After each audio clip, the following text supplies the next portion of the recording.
This comparative study will detail the humanist approach in musical dramas depicting teens of minority. Although the humanist approach gained most prominence in the late 80s to early 90s, it first emerged in the mid-20th century, particularly in the post-World War II world. It is a lens that defines Maslow's hierarchy of needs, or rather, defining the needs that motivate a character's actions. Excluding when the approach was first introduced, due to its ambiguous nature, it is able to be seen in just about any film with people in it since the beginning of time. Maslow's hierarchy of needs solely characterizes this theory. The hierarchy is as follows. At the bottom of this pyramid-like standard, we have psychological needs. These are your basic needs like prevention from being sick or in pain. One of the more common specters to see because the need for basic health and survival is a universal one, so many movies fall into this broad category. The next rank is safety, or the desire to maintain what you already have. If you are living comfortably, then the desire is simply to keep that comfortability. Up to the next rank is social needs. This is the most common trope, especially in romantic comedies, because this is your need for human connection. Whether that be in a romantic manner, the need for friends, or even the need for family, every human desires companionship, and this rank is defined by that desire.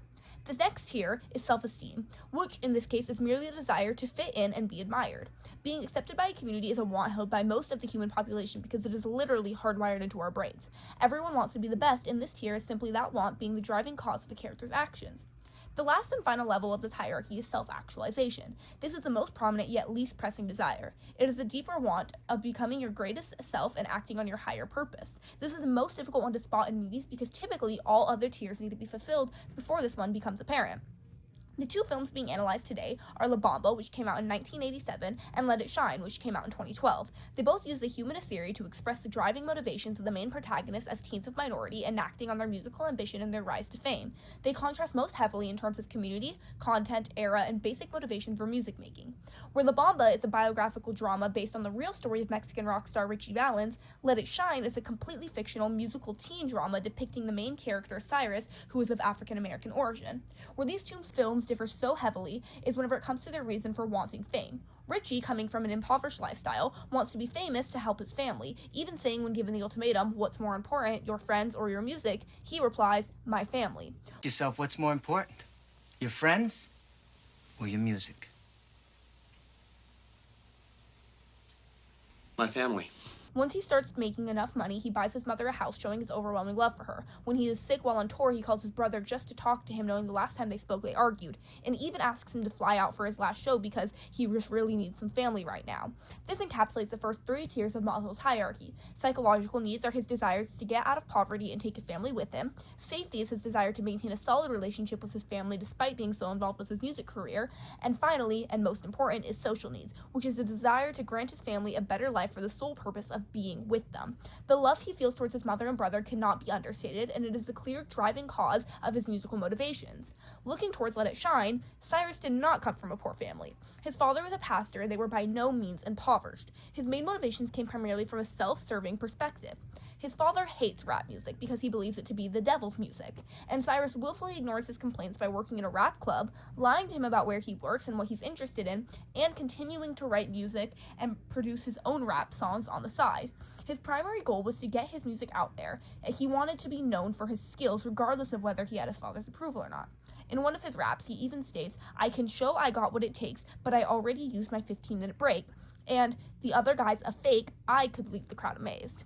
These motivations take quite the jump away from the motivations outlined in La Bamba because these are the top two motivations on Maslow's hierarchy of needs, outlined by self-esteem and self-actualization. For the self-esteem desire, Cyrus wants to be known. He wants to be seen by the rap community and be embraced and welcomed by them as one of their own. Self-actualization is a bit more difficult to identify, but Cyrus is a clear embodiment of this desire. He wants to be the best version of himself. By doing so, that means becoming the next big rap artist. Since rap is the one thing he loves most, it is what he wants to be known for, so the way for him to feel actualized is to become famous for it. The differences between Cyrus and Richie are so stark because where Cyrus wants to be famous to prove something to himself, Richie wants to be famous not to prove something, but to provide for his family and for the people around him by granting both himself and all of them a better life. However, another point of comparison that encapsulates their desires is how they overlap, which is the similarities between their most popular songs. They are both defined by the third tier, which is social needs. Both Richie and Cyrus feel that they are in love with a girl. Richie falls in love with a girl named Donna, and he writes her a song called Oh Donna. Along with this, the primary song that embarks Richie on his newfound career in music is called We Belong Together, where he states that, "You're mine and we belong together, yes we belong together for eternity." Cyrus falls in love with a girl named Roxy, where his most popular song called Don't Run Away states, "This is more than a crush, more than a like, more than a love. Baby, I'm going to make you mine, and I ain't giving up." Both of the songs that thrust them into their overwhelming fame are songs written out of love. Once again, this defines the third tier of social needs because a romantic desire is a social desire. It is the want for companionship which is motivating them for the creation of their music. This differs from the previous comparison I made where their motivations were differing because those motivations were why they wanted to be famous. Well, this motivation is a romantic one and it's why they want to make music at all.